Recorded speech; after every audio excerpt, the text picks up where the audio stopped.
Rael Enteen was the now former vice president of content for the Washington Commanders. I say former because he was fired. We knew this was coming. So Enteen, if you haven't heard the story, goes on Hinge, then ends up on a date with a woman who works for O'Keefe Media. She is undercover, recording him, audio, video, saying the craziest things about Jerry Jones, hating gays and hating black people, saying that NFL fans are mouth breathers, saying that the George Floyd and Black Lives Matter and the social justice initiatives are all performative, hot air. Yeah. These conversations, there was 2 dates at dinner. She must have been peppering him with questions to get him to just go off on all these different avenues of, opinion, and what ended up being released. And, now he's fired. He's been there 4 years with Washington. He was with the Jets for 2 years prior to that job. And, he just went off on practically anything. I don't think the commissioner of the NFL hates gay people, hates black people. Jerry Jones, who really runs the NFL, I think he hates gay people, black people, is what he's quoted to be saying on the video. Over 50% of our roster is white religious, and God says, F the gays. Their interpretation. I don't buy any of that. Another big chunk is low-income African Americans that comes from a community that is inherently very homophobic. That is Enteen to this undercover reporter.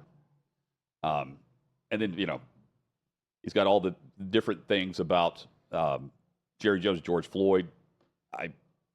Chad, how many execs, how many those employees for teams or front office execs would you say feel the same way and have said the same thing? Maybe not to the full extent here, but, he's the vice president of content for the Washington Commanders, the now totally rebuilt Washington Commanders front office. And he's one of the guys that has stuck around. Anyone, if you were unknowingly recorded at some point saying something, I think you would have empathy with this person who's now been fired. So here's the thing. For getting tricked by a woman he thought he was on a date with. Yes. Through Hinge. So Davey and I were chatting. It's legal in Virginia to just one party. It's legal in D.C. It's not legal in Maryland. So Front Office Sports is digging into where these dates took place because, again, it could have been any of those 3 locations based on where the Commanders are set up in Virginia. There's a lawsuit coming to O'Keefe Media if that's the case. Yeah, I can't help but feel bad for the guy who got fired. He thinks he's on a date and he's getting illegally not illegally, maybe, depending on where it was, obviously, but unknowingly recorded. He says some pretty dumb things, but he thinks that he's just chatting it up with this girl that he met on the internet, that she's physically there. He doesn't think it's a catfish situation. He's on a date with this woman, and she's a reporter. How does she feel about her job? That she is posing as someone wanting to date people on Hinge only to get unknowingly recorded things on them and then to report it. I don't know how to feel about this story. Well, I think anyone probably would have been fired from their job if it was a big-time, high-profile, high-paying job with an NFL team if this happened to them. But I also am empathetic to the person that did not know they were being recorded. Yeah, also, said some dumb things, but I go back to what he's saying, how much of it has legitimacy. How much of that is a lot of legs? But I think that's being overlooked here. And just looking at the story of him being fired for saying it. And, we've been in at dinners where someone's like, oh, behind the scenes, I've got a story for you, and it's off the record. It could be from a source, a friend, whatever. But think if one person at that dinner had their phone rolling. Well, that's what I'm saying. And they said, I'm a reporter, so I'm going to report this. But I don't feel like whoever is saying that at a dinner would be making it up randomly. You know? He's clearly discussed it before. To me, that's the story. Is it, Well, I don't, not everything I would give a lot of legitimacy. I don't know that Jerry Jones is a racist the way the guy accused him of in this conversation. But again, it's a conversation he feels is private between him and his date. Let me say this, though. He says something about Goodell and then goes to Jerry Jones. I wonder if he was asked directly about Roger Goodell. And that's why he was like, I don't think Roger Goodell hates gays or black people. But here's someone who does. Well, he also says the guy who really runs the league. Yes. In Jerry Jones. Yes. Which I'm sure Roger Goodell loves when he hears that one. You know who runs the league? Taylor Swift. What does she not run? That's a good She point. runs all of industry at this point. Any industry you can name, Taylor Swift All of industry. I saw all the industries. So the top searched NFL team outside of the United States, pretty obvious, it's going to be the Kansas City Chiefs. The top searched NFL players outside of the United States online. Travis Kelce, number 1. Yeah. Patrick Mahomes, number 2. Jason Kelce, number 3. Brock Purdy, number 4. Wow. Why? Exactly. But the top 3 are the Kelce brothers and Mahomes globally. And it's the star power of Taylor Swift. Why would you break up with her?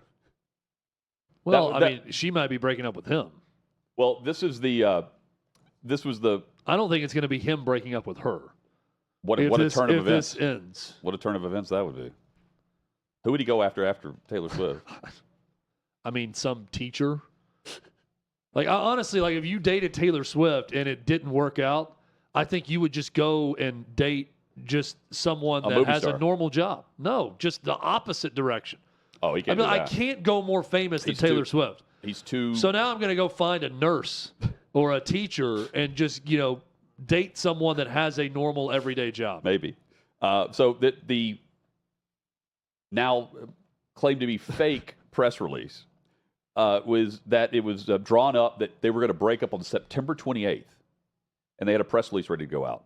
Here's the original gas stove on here. It says Taylor Swift Travis Kelce relationship is staged. A document bearing the letterhead of Travis Kelce's PR firm is circulating online, indicating the contract that mentions the couple's planned breakup on September 28th. The text for the announcement has already been drafted. Now, what do you think about the text here, Chad? To effectively manage and mitigate the fallout from the breakup between Travis Kelce and Taylor Swift, ensuring Travis Kelce retains a positive public image, minimizes negative media portrayal, and continues to build his personal and professional brand. Travis Kelce would be the most hated man on earth with all the Swifties. No matter what. There is no personal PR for him that's going to help him whenever they break up. She could leave him for someone else. She could leave him for Jason Kelce, who's married. And Swifties would still blame Travis Kelce for the breakup. Yes. That's how loyal they are. So Kelce's PR firm is contemplating legal action. And, there have been other rumors. Even Adam Schefter is hinting at an engagement instead of the breakup. The gas stove, the description on X is someone who says, I break stories, call out hypocrites, and occasionally gaslight. AOC tried to ban me. Joke's on her. 6,512 followers to this account. On the Reddit account has since been deleted with this.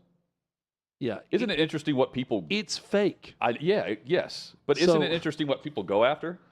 Full Scope PR reached out to Fox News and denied any involvement. Hutton, whenever we see a bit of news that is kind of shocking to us, we always see if anyone credible is posting about it or saying anything or making sure it's not some troll account that's getting people. And that happens all the time to reputable media. They get fooled by a troll account. Again, the gas stove who's posting this, 6,512 followers, talking about AOC trying to ban this person. I don't know what the Reddit account is like. It's fake. Oh, yes. And even if it happened to be real, the media and the partnership with the NFL, they're not going to report on it. Not until they're ready. Taylor Swift wants it to happen on September 28th. For sure. It's believable in only that if there was to be a breakup, for sure their publicity teams would get together and decide a time to release it publicly. I mean, how long had we heard that Ben Affleck and J-Lo were getting divorced again? Well, then he went months, and then they finally released it like 2 weeks ago. Yeah. Oh, yeah, they've been divorced for a while. They just mentioned that? They just announced it. Wow. Together, they jointly announced that they're divorced. But it's Saturday been rumors they haven't been together for a while. Let me quickly look up and see who the Chiefs are playing on the 29th. Just by the breakup was staged to be the 28th. Let me see here. The 29th, they play in Los Angeles against the Chargers. There you go. How about that? A game that you would think Taylor Swift would be in attendance in L.A. Can you imagine sending out a press release, though, for a breakup? But seriously, if you're Travis Kelce, I mean, are you going to go date Charlie XCX? Who's the pop star equivalent of Taylor Swift? Sabrina Carpenter? Everyone's going to be a step down. Yeah. Beyonce's married to Jay-Z. There's just no J-Lo. J-Lo's available. Maybe you could date J-Lo. Bit of an age gap between the two. Probably 16, 17 years different. Still looks great. It looks incredible. So has not aged, J-Lo. It's inevitable that you're right, that you're going to eventually, fall off the cliff with Taylor Swift. She's got to write another album. But you're still, you just ride it as long as you can. You go down in history on this album. You sign a $100 million podcast deal the way he did. You get cereal that's honoring you that I saw. Post has done a deal with the Kelce brothers on a Kelce mix of cereal. What were they offered? You milked the whole thing. The dude's going to be in an upcoming TV show. There's a movie he's going to be in. He is parlaying all of this into the launch of his post-playing career that's going to resemble something like Dwayne Johnson. The dude wants to be The Rock. That's where Travis Kelce's headed. Yeah. Oh, he's going to be in Happy Gilmore too. Oh, that's right. That's what I saw. He said he wanted to part, and Adam Sandler called him and gave him one. Kelce mix. Seriously. Yeah. So they're just. See, I think he's about to retire. You strike while the iron's hot. That's what the Kelce brothers are doing. I don't hate it one bit. Came back for the three-peat opportunity, and then it's time to go make some babies. You know who really benefits from all this? Jason Kelce and his family. He has to every day text his brother and say, thank you for shooting your shot with T Swift and making this happen, because we are profiting big time so the Kelce, from that relationship. The Kelce mix is Reese's Puffs, Cinnamon Toast Crunch, and Lucky Charms combined in the bowl. What's to stop someone just from getting those three boxes and mixing a little bit in each time? Also, that's just a pile of sugar. It's a little bit of every type of flavor, and it's just a pile of sugar. Chad, with the I'm sure it's delicious for that very reason. Sugar is delicious. Yeah. Unfrosted Pop-Tarts for me. Chad goes with frosted. Was it cinnamon for you? I like a nice toaster strudel also. Oh, that's right. With the cream on top. Big fan. All right, so here are 5 storylines going into the NFL season that I'm a fan of, even though they could potentially lead to headlines that I won't be rooting for. But I'm okay with sacrificing it. Number 1, I am rooting for Greg Olsen. He crushes it. I think he does a phenomenal job. Of course, he takes a backseat to Brady, who's going to crush it. But it's also propping up the fact that good broadcasters can take a step down and not be recognized for it, which sucks. Olsen's the man. Detroit and Cleveland fans. I wonder on that one though, Hutton, with Greg Olsen, where he ends up. Yeah, is there we're talking about the Kelce brothers now. They've parlayed that Taylor Swift relationship into all this money and all these opportunities. Yeah. How does Greg Olsen parlay just being good at his job into something else? Is someone else going to come and try to hire him away? I know there was that clause in his contract if he's going to be the number one guy on another network. I'm just curious to see. I'm rooting for him. He's going to continue doing the great job he's always done. Yeah. I don't think it's going to be a step down or anything for him in terms of his production, but does that lead to something else? I don't know. I hope so. He's handled it the right way. There's also worse things to be than just the number 2 broadcast team at a major network for the NFL. Yeah. Yeah, but it's not the end of the world. But as you know, whenever you're behind on a list or on a hierarchy, you're striving to be at the top. Yep. To compete. Rooting for Detroit and Cleveland fans this season. Rooting for Cleveland fans. Shout out Tyler Castle. Even though that means Deshaun Watson would have success and get the credit. Chad, I'm rooting for Derrick Henry. He's done things the right way throughout his career. Go win a title. I really hope he has success in Baltimore. I just wish he's in a perfect location for offensive system and philosophy. I wish from a Titans organization standpoint that everyone didn't feel the need to leave Nashville for Baltimore to go have a chance to win a championship. Yeah. For the sake of the city of Nashville and the Titans organization, I wish that was not true. It kind of is, though, because that is a championship-level organization that has done it before and has been to multiple Super Bowls. I wish that wasn't the case. I wish Derrick Henry, who is beloved in the state of Tennessee and as a Titan, didn't feel the need to go to a rival of the Titans in order to have a shot at winning a Super Bowl. But see, I wish that wasn't the case. I don't know how many options he had based on the way the NFL's set up now.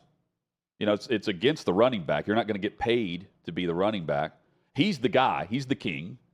But there's only a handful of NFL offenses that fit that style. This one is set up perfectly with the RPO. But I'm not just thinking about him in the past. I'm thinking about Steve McNair and Derek Mason and Samari Rolle and others we got to go get serious now about winning a title. Let's go to Baltimore. You want to be the team that people get serious about winning a title because you have championship pedigree. That's where the Titans need to get. I think he's going to have a great season. I do too. Do you agree? I do. And I'm rooting for him too. Yeah, I mean, again, he's done things the right way. He's a good dude. I'm pulling for Aaron Rodgers and Kirk Cousins, that storyline of going to the next team and leading the championship push. Certainly with Rodgers. That storyline, Chad, is going to be awesome if they start making the healthy playoff push with Aaron Rodgers. It's one of those that he is now, with Brady gone, he's that elder statesman in the NFL. So he's the guy that kind of touches different generations of NFL fans with as long as he's been around. Yeah, and Flacco was relevant last year in that playoff push to the Browns, but Flacco's not relevant. Aaron Rodgers, if he can keep the Jets relevant and in the playoff mix and playing well, that's good for everyone. That is good for everyone's bottom line. It's good for interest in the league. Isn't it like 6 of the first 9 weeks they're playing under the lights in primetime somewhere? Yeah.